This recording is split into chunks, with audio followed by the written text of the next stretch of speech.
Urbanisation ಜಾಸ್ತಿ ಆಗ್ತಾ ಇದೆ. ಅಲ್ಲಿಂದ ದುಡ್ಡನ್ನ ಕೆಳಗಡೆ ತರಬೇಕು. ಬೆಂಗಳೂರಿಂದ ವಾಪಸ್ ಎಲ್ಲಾರನ್ನೂ ನಮ್ಮ ಊರಿಗೆ ಕರ್ಕೊಂಡು ಹೋಗ್ಬೇಕು. ನಿಮಗೆ ಫುಲ್ ಅಧಿಕಾರ ಕೊಟ್ಟರೆ sir, you can change anything in agriculture sector ಅಂತ ಬಂದಾಗ ಏನು ಬದಲಾವಣೆಗಳು ನಾವು ನಿರೀಕ್ಷೆ? ಫಸ್ಟು ರೈತನ ಮಧ್ಯದಲ್ಲಿ ಇಟ್ಕೊಂಡು design the entire system around ರೈತ.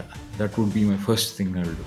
ಆಮೇಲಿಂದ ದಿ ಎಂಟೈರ್ ವ್ಯಾಲ್ಯೂ ಚೈನಲ್ಲಿ ಏನೇ ಇದ್ರೂ there is royalty that is being paid to the farmer. Economic ಏನು 27 ಪೈಸೆ ಐತಲ್ಲ ಅದನ್ನು 60 ಪೈಸೆ ಮಾಡಿಸ್ಬೇಕು. ಅದಕ್ಕೆ ನಾವು ಇರೋದನ್ನ ಇಷ್ಟೇ ಈ ವ್ಯಾಲ್ಯೂ ಚೈನಲ್ಲಿ ರೀಡಿಸೈನ್ ಮಾಡಿ ದುಡ್ಡನ್ನ ಬೇರೆಯಿಂದ ಈ ಕಡೆಯಿಂದ ಆ ಕಡೆಯಿಂದ ಈ ಕಡೆ ಹಾಕ್ಬೇಕು. ಅಷ್ಟಲ್ಲಿರೋ ರೈತನ ಫಸ್ಟ್ಗೆ ಹಾಕ್ಬೇಕು, ಅಷ್ಟು ಮಾಡಿಸ್ಬೇಕು. ದಿನನಿತ್ಯ ಈಗ ಅರ್ಬನೈಸೇಷನ್ ಜಾಸ್ತಿ ಆಗ್ತಾ ಇದೆ. ಈ ಪ್ಲಾನ್ ಎಲ್ಲ ಸಕ್ಸಸ್ಫುಲ್ ಮಾಡಿದಾಗ ಬೆಂಗಳೂರಿಂದ ಜನರು ವಾಪಸ್ ಊರಿಗೆ ಬರ್ತಾರೆ. ಯಾವಾಗ ಅವ್ರಿಗೆ ಬೆಂಗಳೂರಲ್ಲಿ ಸಂಪಾದನೆ ಮಾಡೋದು ಅರ್ಧ ಸಂಪಾದನೆ ಮಾಡೋರು ಊರಿಗೆ ಬರ್ತಾರೆ ಜನರು. ಕರೆಕ್ಟ್, ಬಿಕಾಸ್ ಇಲ್ಲಿರೋ ರೆಂಟಲ್ಗಳಲ್ಲೇ ಹೋಗುತ್ತಾರೆ. So our goal should be to drain Bangalore. ಬೆಂಗಳೂರಿಂದ ವಾಪಸ್ ಎಲ್ಲರನ್ನೂ ನಮ್ಮೂರಿಗೆ ಕರ್ಕೊಂಡು ಹೋಗ್ಬೇಕು. ನಮ್ಮೂರಿಗೆ ಕರ್ಕೊಂಡು ಹೋಗ್ಬೇಕಂದ್ರೆ ಒಳ್ಳೆ ಸ್ಕೂಲ್ ಕೊಡಬೇಕು, ಒಳ್ಳೆ ಹೆಲ್ತ್ ಕೇರ್ ಕೊಡಬೇಕು, ಅವ್ರಿಗೆ ಕೆಲಸ ಕೊಡಿಸ್ಬೇಕು.